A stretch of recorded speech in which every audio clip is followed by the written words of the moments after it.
Βρισκόμαστε σε ένα σούπερ μάρκετ εδώ της περιοχής. Από ό,τι βλέπετε, επειδή δεν επιτρέπεται να δείξω πρόσωπα ανθρώπων, μπορώ όμως να δείξω τα παπούτσια τους. Αυτή τη στιγμή εδώ μέσα βρίσκονται πάνω από 80 άτομα. Όπως βλέπετε εδώ, μπορείτε να δείτε στην ουρά τους ανθρώπους.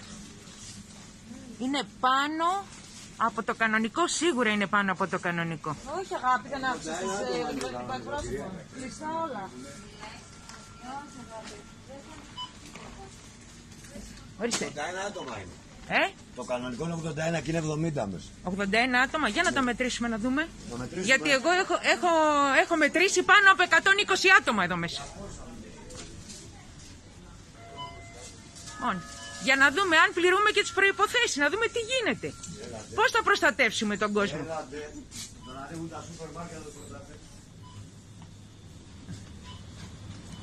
Δείχνω τα πόδια των ανθρώπων, καθώς δεν επιτρέπεται να εκθέσω τα πρόσωπά τους.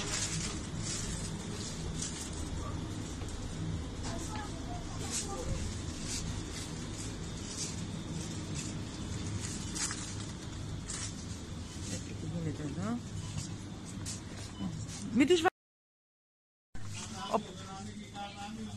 Οπότε καταλαβαίνετε ότι τα μέτρα και το υλικό φορτίο δεν κατεβαίνει αν δεν είμαστε όλοι υπεύθυνοι. Δεν μπορεί στα σούπερ μάρκετ να γίνεται το αδιαχώρητο και μέσα στα αυτοκίνητα να μην επιτρέπεται δεύτερο άτομο που μπορεί να είναι και της οικογένειας μέλος και χρειάζεται βοήθεια να πάει σε ένα νοσοκομείο ή οπουδήποτε αλλού και να του βάζουν ένα πρόστιμο 300 ευρώ για κάθε μέλος της οικογένειας, δηλαδή μια οικογένεια τετραμελή να καλείται να πληρώσει 1.200 ευρώ.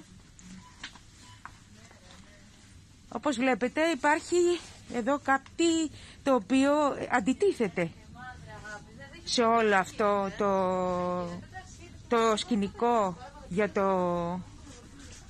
τον κορονοϊό, για τα μέτρα, για την αποφόρτισή μας από το υλικό φορτίο. Πρέπει να είμαστε νομοταγείς παντού. Όχι στο σούπερ μάρκετ 200 άτομα μέσα και έξω 1-2 άτομα και να τους επιβάλλεται πρόστιμο.